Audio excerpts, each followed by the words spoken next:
So obtaining empirical data of non-enzymatic glycosylation of hemoglobin semi-annually. So when we look at this, so we talk about the HbA1c levels. So HbA1c levels, and so some of you know about that. So the hemoglobin levels, the HbA1c levels, the glycosylated hemoglobin. So when you have, you see these commercials, I should say, and so you love your numbers, lower your numbers, it's all glyburide and some of the other ones. And so they're looking at essentially the glycosylated hemoglobin. So when you have lots of glucose inside of the blood, higher than normal, it causes the glucose to bind to the hemoglobin without the use of an enzyme, hence non-enzymatic glycosylation of hemoglobin. This glycosylated hemoglobin impairs hemoglobin's ability to do its job, which is to deliver oxygen to the tissue. And so when you have lots of glycosylated hemoglobin, it impairs hemoglobin. And so with that, our body has the ability to direct blood and shift blood in one direction or another in support of the more vital organs, but also has the ability to attract and pull off the oxygen with greater strength. We talk about the oxygen dissociation curves and things like that. And so with that, in a state where you have lots of glycosylated hemoglobin, then the more vital organs are going to be the ones that are extracting the oxygen with more force and certainly getting more blood flow to those visceral organs, so the kidneys, the lungs, the heart, brain, liver, and so at the expense of the more distal tissues. And so that's when we get into the extremities, and especially the distal extremities. And so one of the first pathologic signs that you'll see with diabetes is stocking and glove syndrome, where there's tingling and numbness in the fingers and toes because there's literally damage that's happening in the blood vessels, which then ultimately leads to damage of the tissue. And so a lack of sufficient blood flow and insufficient oxygen delivery to those tissues at the expense of the more vital tissues. And so with that, that's why we see that. But that's going to be a picture of more of a compliance, a picture of 3-month or 6-month picture, not necessarily a picture of today.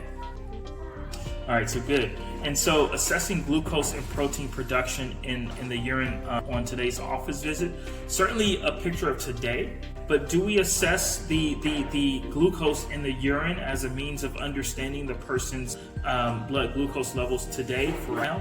Well, here's the thing with that. So the glucose that you find in the urine, you have to ask yourself, how old is that urine? To what extent is the kidneys functioning? Because you're not supposed to have any glucose in the urine. So circle this term, highlight this term. So glucose in the urine, put a pin by that. We'll talk about that a little bit later. We'll talk about the nephron. But we're supposed to reabsorb all of the glucose that is filtered at the glomerulus and then goes to the proximal convoluted tubule. And we're supposed to reabsorb all of that glucose. And so with that, if you do have glucose in the urine, it's because we have overwhelmed the kidney's ability to reabsorb all of that glucose. All right, makes sense?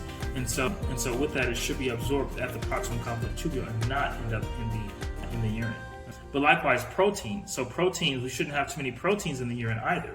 So what's going to prevent us from having proteins in the urine, for example, like antibodies, for example, immunoglobulins, or albumin, or transferrin, or clotting factors. So what's going to stop that from happening? So what would stop that from happening? Why should we not have proteins in the urine?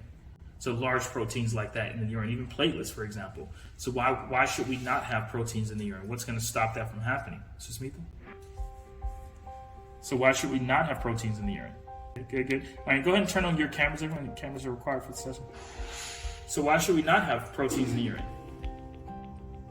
Yeah, so that's right. So they're going to be filtered, right? So they're going to be filtered by the glomerulus. Right? So they're going to be filtered, right? And so with that, the glomerulus, they should not make it past the glomerulus. And so absolutely right. So good. So make sure that you know that they do like to ask you about understanding the glomerulus, Bowman's capsule. And so understanding that you have the afferent arteriole and the efferent arteriole. And so again, we'll talk more about the nephron in the next class. But just to give you perspective here, so this is the glomerulus, And so with that, we have the afferent arterial, we have the efferent arterial. The afferent arterial is blood going in, efferent arterial blood coming out. But it's going to be filtered, and the blood is going to be filtered by the glomerulus. And so filtered, what I mean by that is we're not supposed to have red blood cells and white blood cells and platelets and antibodies and transferrin and albumin and other large proteins in the blood make it past that filter, that glomerulus. So only the dissolved components of the blood will make it past the filter, right, and ultimately end up in Bowman's capsule. And so at the proximal convoluted tubule is where we will reabsorb water and ions and all organic nutrients. So all organic nutrients. And so if your blood glucose level is above about 200 milligrams per deciliter, right, then that is where you get into an inability to reabsorb all of that glucose. All right, make sense? All right, so good. So with that, we want to be able to do that. All right, so with that, we're talking answer choice D here. Answer choice D is out, so answer choice C here. So observing a finger stick glucometer reading taken prior to this appointment. Well, the finger stick is direct access to the blood. The glucometer is the device that you gave to your patient, and so that's going to give you an accurate reading of the hyperglycemic status or the blood glucose level for today, taken prior to today's appointment. All right, make sense?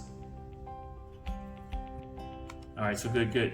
All right, so with that, then let's take a look at the next couple of questions here. So 4, 5, and also 6 here. So what are your thoughts for the next 3 questions here? And I'll give you 3 minutes for this. Bring this stuff in. Okay, we're going to be quiet. I'm recording class. Why don't you close the door? Why is it so? When did you buy it? Put it in the garage. Take that. I told him before I got there.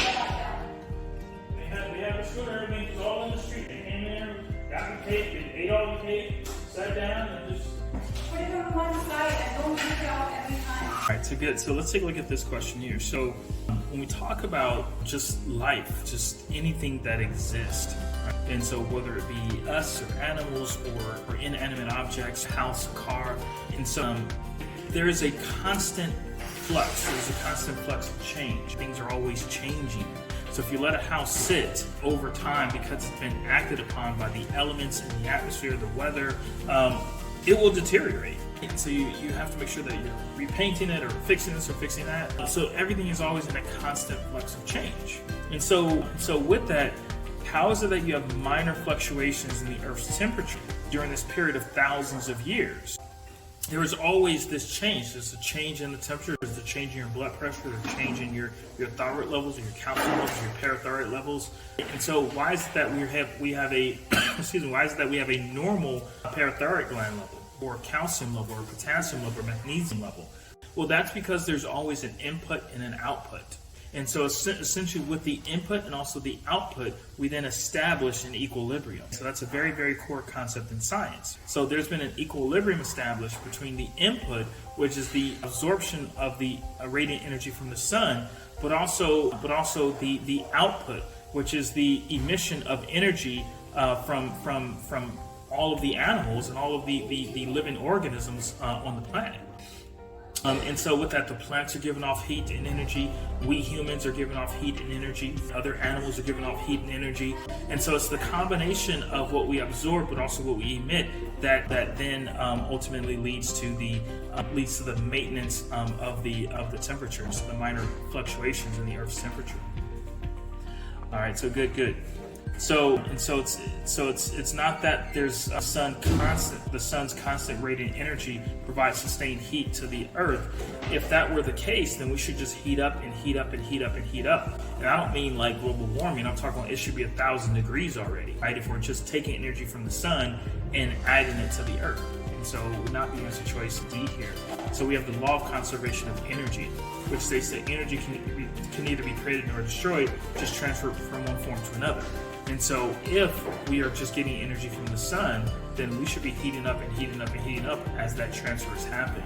We're actually utilizing the transfer of that energy, and we'll talk about that when we talk about photosynthesis and understand how that relates to cellular respiration and how we humans get energy. All right, so perfect.